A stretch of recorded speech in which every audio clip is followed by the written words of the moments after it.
All right, Dustin. So camp season. How many camps has this been for Dustin Schlatter this summer 2019? So far about half a dozen. Half a dozen. And is this the first one where you've actually flown out to it? This summer. This summer. Be the first I know one. you fly out to camps all over, but Yeah. Do you try and stick local in Minnesota? I mean, it's easier to stay in the state or within a couple hours for a day trip. A little harder to get out to the state of Washington, but And it's beautiful out here. We're staying in Robert's beautiful. house. How sweet is that guy's house, by the way? it's amazing. Right? The scenery's incredible. He's got 3 dogs that I love. One peed in the mattress I was supposed to sleep on. That's no big deal. Got a new mattress. Are you serious? It really happened? Yeah. That's totally awesome. Yeah. All right, so that just made this interview a lot better, right? Yeah. But they made it happen, and they got great hospitality, and the Robertsons are great to Awesome deal with. family. When you come out and you get to work with someone like with Calvin Roberts, Northwest Elite Camps, what's it like when you can come out and help somebody who, I think in Minnesota, he was there earlier, you guys were passing, as you were coming in, maybe he was going out, right? He was there for my first year. So your first year, you won NCAAs, Kevin's on staff. Yep. So, I mean, that's a pretty special year for you. Oh, yeah. I mean, you did an unprecedented thing, right? And it's got to be a good memory, at least you have with Yeah. Kevin Roberts, right? We had a fun year together. I won it, and I think we got second the NCAAs. We were Big Ten champs, so it was a very good year overall, and we had a lot of fun. And I mean, if you know K-Rob, he's a good time. He's got a little bit of energy. He does. And you know what? Tomorrow, I think he's going to try and get into the technique. And he's a little banged up right now. I think he's limping around. Yeah, he's limping around, but I bet you he's going to try and strap up tomorrow and show these kids some technique, which is pretty amazing, right? Yeah. But when you see yourself and you see, like going, you and him are kind of different as far as the energy level. You're really calculated. When you come to camps, what do you want kids to get out of camps with Dustin Schlatter? And what do you want them to take away from you teaching them technique, you running a practice, a workout, whatever it is? What do you want them to take from that experience with you? I mean, really, I want them to enjoy it. I want them to come away and be like, man, that was really cool. I had fun. Obviously, picking up new things, learning new ideas technically, being pumped up, excited to wrestle. Like you're a man of few words, but you're a really good teacher, right? Because going from Ashnault to you, he's right out of college. There's a big difference, right?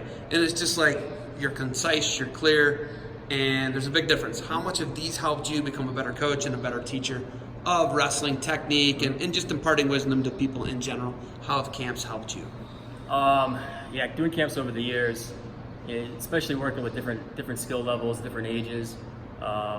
Some days I'll work with our senior club guys that are some of the best in the world, and then I'll go do a practice with 4-year-olds who are still learning to penetrate sprawl. And just knowing the differences and where different guys are at, you got to cater and be able to communicate and articulate the important parts of wrestling and different moves and this and that. But just the experience of it, I guess, back to the original question, which was, how have camps taught you to be a better coach? yeah, I mean, just putting the time in and trying to help kids from different backgrounds, different levels learn, things that'll help them in wrestling, and really it makes you a better wrestler. Just having to really think about the technique and how you're going to explain it and what you're going to say, and when you have to focus on this area or that area, you understand the emphasis, the important points. Okay, you came up through a crazy system. You came up through the Jordan system. You and I were talking about that today. That system is so repetitive. It's collar tie based. You do a little collar tie stuff today. But when you come up through a system like that, you pick and choose. You come up through the J-Rob system. So you came up through 2 of the most successful, largest camp systems in the United States of America. What do you think you've picked and chose from those 2 different systems that you kind of came up through? You worked one and came up through Jordan, but what have you taken from those 2 systems and those 2 coaching approaches that you've been under? I mean, I've been fortunate to be around some of the best coaches and clinicians, best camps, great training partners. So I was exposed to a lot, which is a big thing. I think getting to the right camp system is important, or the right training system, but you got to put yourself out there and get to different places, different environments, different challenges. But with Jordan, I think just hammering the basics, and I think one of the big things taught me is just how important positioning is, no matter where you're at on the mat, and I kind of kept that with me. But it's a lot of drilling and not a lot of flashy, fancy stuff. But I think learning the basics, then you put your mark on it. You can do the flash, the fanciness, as you get older, but you got to have those basics down, or it's not going to work. And I think J-Rob is similar to that. and he was. I liked his discipline and the hard work that he instilled and some of the values. So. Okay, so definitely grittiness is the trademark of J-Rob. Oh, yeah. We all know that. Yeah. Cody Yawn told me a crazy story. I was telling you about it when I was out in their club in Denver. He would drop him off at the St. Paul campus with a 45-pound weight, just get back. How much of it is just like intestinal fortitude, grit, toughness under the Minnesota system, would you say? Oh, it was a big part of it, I think, just the mental toughness aspect of it. They'd drop us off wherever, we'd have to figure it out and run back, and sometimes with a 45-pound plate, sometimes with a partner, you're supposed to carry him back. Just all kind of crazy stuff, bear crawling a mile. And You bear crawl a mile? Yeah. Where at, in the stadium? I tried to do it on a track, and it was the summertime, so it didn't work with my hands, it was really hot. So I went in the field house and went back and forth. I don't know, it was 20 sometimes, whatever the number is I looked up. Are you serious? Yeah. That's like what, Jan was talking about, like that's how he kind of like broke through some of his barriers Yeah. of just getting tougher. Yeah. Being tougher and just being gritty. And he was really into that, talking about, and that's kind of what got him over the hump, right, to be an All-American. But okay, new job. Mm-hmm. Talk new job.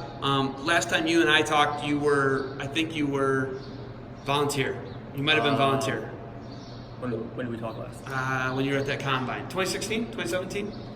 I might have been assistant then. So you're assistant coach then, last time we talked. How much has your life changed from assistant coach, University of Minnesota, right, Gophers, to RTC? It's a Storm, right? Minnesota Storm. Yep. You're the head RTC coach for Minnesota, right? You're their support network for freestyle and post-grad athletes, right? How much has your life changed with RTC freestyle coaching compared to the college coaching? A little bit, but not a ton. I mean, I'm still very much involved with the program. It's very one and the same, and our club is there to put guys on World Olympic teams, win medals, but it's also there to help the college guys get better, the RTC athletes that are in the area. So I think we all, regardless, have the same goal of improving the wrestling that's in our room and getting results for both college and senior level guys.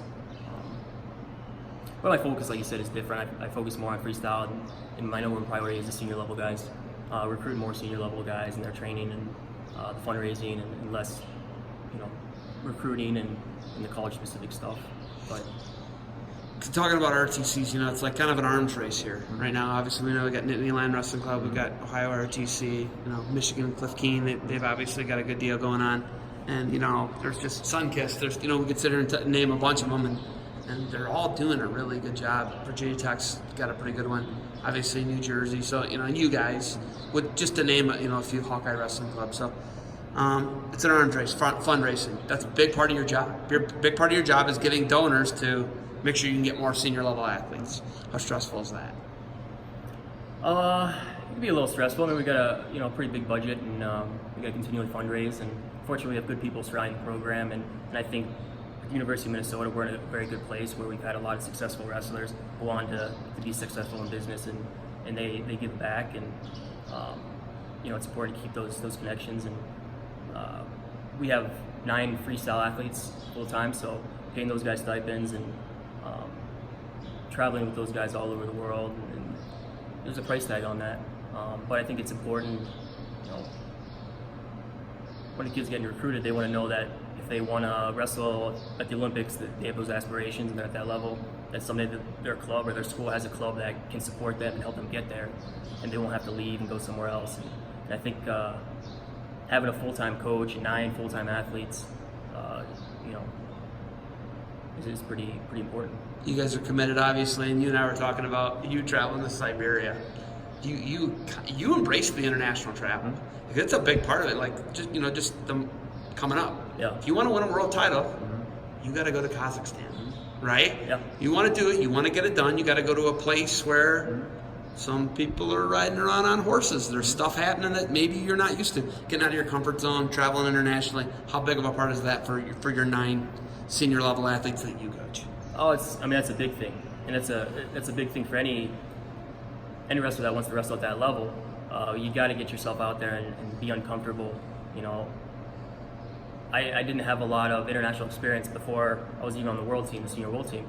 There was no cadets or juniors, and I think that's a huge advantage we have, and hopefully our young guys are taking advantage of it. And you get to feel those guys over there, just a different style of wrestling, and not just we're talking Russians or Iranians. And, everyone's got their niche, and they feel a little different. And it's good to feel that and realize that you can beat those guys, and not only that, but putting yourselves in these environments where you feel a little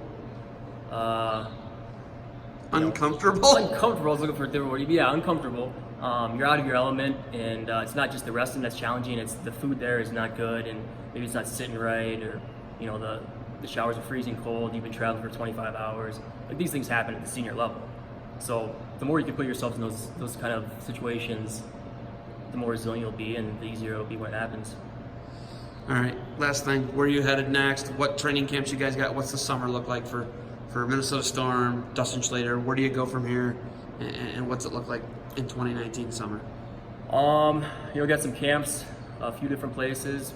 We'll take this week, the 4th of July week off, and then pretty much RTC practices run year round, and so we'll be back next week, and we'll be back grinding, and camps in Colorado. Oh yeah, you got a U.S. national team camp, right? What are the RTC dates and times for Storm? And I know it's a 250-mile radius, right? What are the dates and times for you guys? We'll pretty much go Monday through Friday at 10 a.m. You go Monday, Friday, 10 a.m. Monday through Friday, 5 days a week, 10 a.m. You run all those practices. Not. I don't run every single one. But okay, but you're there. Yeah. Wow.